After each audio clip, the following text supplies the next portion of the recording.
Hey, Stoney here with another game of Mechabellum. Now, the Phantom Rays are pretty darn good units in aggro positions.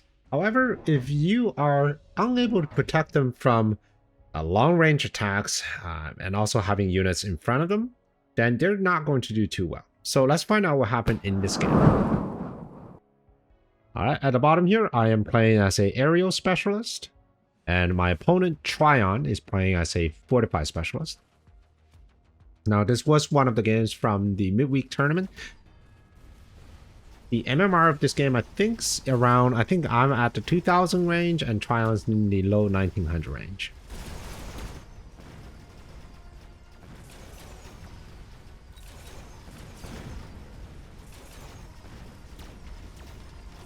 Alright, round one. The Phantom Ray is actually doing a lot of work, and it works really good with sort of a line units like the Tarantula. Because the Phantom Ray's extremely short range, sometimes you have to just be very careful about what's shooting at it, and you need to fix that if you can. That's why cloaking is such a great option, because cloaking allows the Phantom Rays to essentially be invulnerable, aside from abilities, of course, when it's traveling. And if you can kill the units in front of it quick enough, then it doesn't matter if they're being shot at, because the moment they're done shooting the Phantom Rays, it goes into cloak and cannot be shot again until it found its target.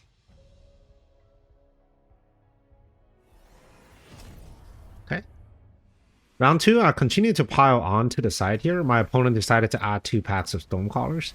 Stonecrawlers are decent, especially into Fangs and slow-moving Tarantulas. However, I did have a distraction crawler, so whenever you're doing a single-sided asymmetrical aggro, that flanking position is very valuable. Even if it's just having a pack of crawler, just taking the attention away from the units on the side, like the outer side of the tower, is extremely valuable. So because I did that, it allowed me to get the tower. And with the tower down, I was able to take this round.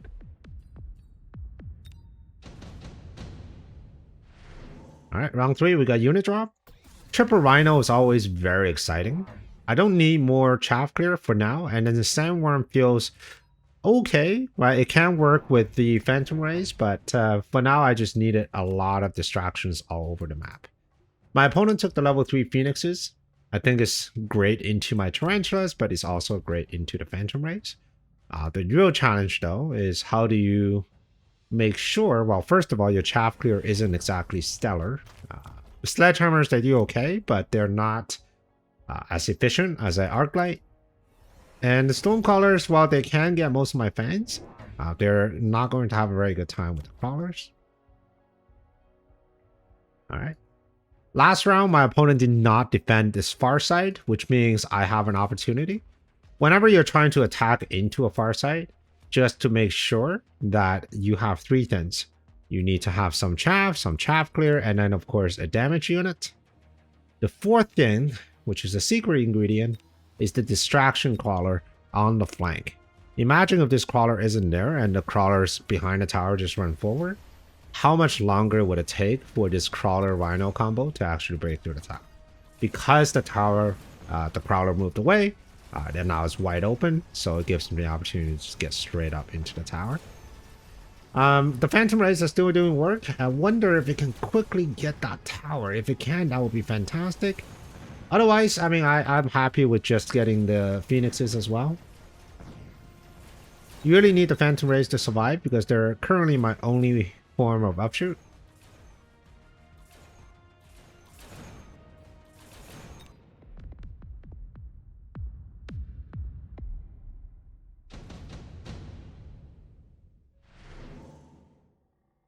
Alright. Lots of options here. I took Super Supply for that because I think at this point we're at round 4. I haven't taken any damage, and it probably will go on for another 3 rounds. We'll see. Alright, adding even more Phantom Rays down. My opponent added Replicate, a very powerful tempo move here. I was not expecting that because my crawlers were just there for distraction, so I wasn't actually planning on using these crawlers for to actually do damage. I took Cloak on a Phantom Ray, allowing them to survive a little bit longer. Puts another cheeky missile here, in case there's a squad of Fangs, or even an Arc Light, so we can missile it. My opponent took the tower upgrade.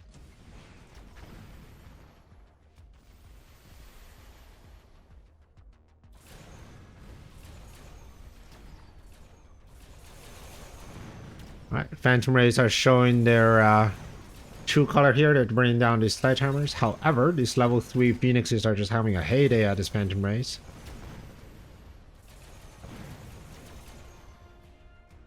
Alright, the Tarantula and the Rhino combo, they're trying their best to kind of clear out this Sledgy here. Sledgies is one of the best medium-sized chaff units in the game. Not only they're super tanky, they can actually contribute to your chaff clear as well, so it's just a very well-rounded unit. Whenever your opponent puts down a lot of Vulcan or a lot of Tarantula, just a lot of heavy chaff clear units, consider putting down a few Sledgehammers. Yes, they cost 200, yes, they are expensive, and yes, they can be a carry unit if you play them right, but they're very useful as a chaff as well. M-Core gets taken by both of us. Well, my opponent is going to be onto that Phoenix, and that ensures that whatever I play, any sort of high HP units, the Tarantulas and also the Phantom Rays, will get one-shotted. At this point, I've added the Spider Mines. In retrospect, I wasn't sure this was the right move.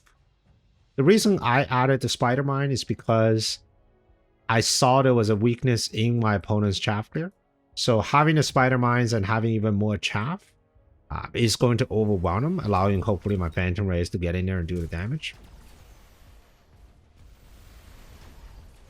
The Spider Mine is slightly wasteful at this point because I only have 3 Tarantulas, so ideally you want to have at least 5 if not 6 Tarantulas before you hit Spider Mine, just for that maximum damage.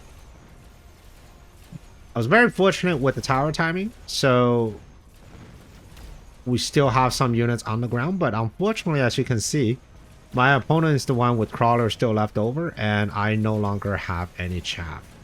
And these Phoenixes, with the M-Core, doing almost 20,000 damage per shot, is just taking out my units left and right. These Phantom Rays, even though they're in the firing range, they do not have the DPS to power it down. Level 4 Phoenix at 10,000 HP is actually quite scary.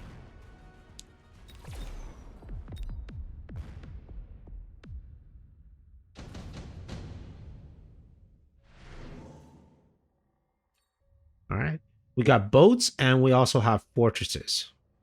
Scorpion is also available because it's great into sledgehammer lines. So I decided to take the Scorpion. However, I don't have any answers to the Phoenixes at this point. I think this round, if I were to take the Phoenixes seriously, I would have started selling off at least some of the Phantom Rays or reposition them and start putting down Marksman, because later on your Marksman can always get AA to deal with these Phoenixes. Yeah, so for now, I think this is a slight misplay of continuing to invest into the Phantom Rays. They were really good earlier on, but I think at this point, once the Phoenixes has reached that critical level, they are becoming less effective. But we'll see though. On the right hand side, I think this is the one that's currently doing the most damage. Well, that's not doing the most damage. Having the most utility because it's in this group that pushes for the tower. Whereas on the left hand side, these ones, the orange one, they do most damage, but I'm not sure if I can actually clear through these Phoenixes. My opponent decided to take the second tech on the crawlers. And that puts me in a very awkward position because right now I'm putting all my attention on the tanks and the Phoenixes. But these crawlers is opening up another weakness of mine, is that Tarantulas, especially at later games, are not great with chaff clear unless you can actually pick up high explosive. But even then, right, you're going to need range, you're going to need high explosive, and that's a lot of technologies to invest.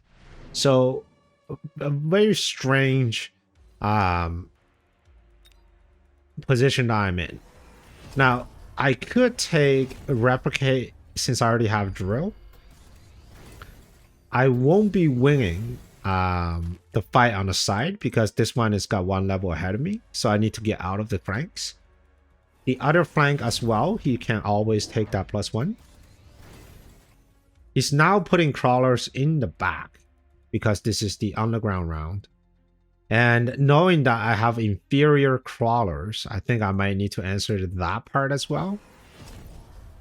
And all at the same time, I need something to deal with the phoenixes. So this is a sort of a wombo combo that my opponent is putting together. First, he exploited my weakness with Chaffler with the tarantula. Second, well, and then he had the high-level phoenixes to exploit the weakness of the phantom rays.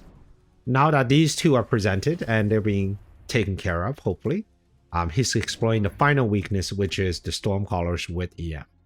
All of my units, my Scorpions, my Tarantulas, lots of Fangs, are extremely weak into Stormcallers. So whenever you're playing the game, it's not always about how do you answer the next threat, but also how do you give your opponent more problems before he can adequately solve them all.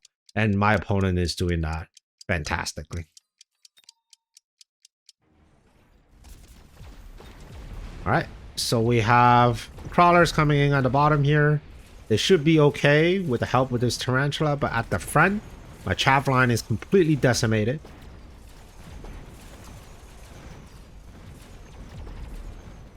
The Stonecrawlers are doing so much work landing things on my big units, and now without a frontal chaff line, all these phoenixes which are swooping and just picking off my large units.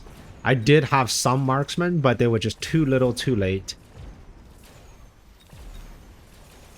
And with that, I think that's lethal. Yeah, that's like 8 squads of 200 cost units. All right, so a fantastic game here by my opponent, especially in the last 3 rounds. Once you notice there was a problem, the first decisive move was the drill and replicate on the crawlers, just creating a lot of problems for me on the side. He doesn't even have that many crawlers, right? He's got like, what, 5 crawlers? And he's preparing that for the underground, which is next turn. And then he also had this issue of phoenixes, so he knows I either need to tech the crawlers or get a marksman.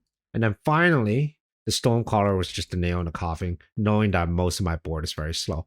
So a really good line of thinking, not just focusing on a single turn, but instead just building onto the next couple turns. All right, I hope you enjoyed this game, and if you want to see another one, here's a video for you, and I hope to see you on the next one. Prepare your tactics, Mechabellum's calling. Deploy your fortress, the battlefield's alive with swarms.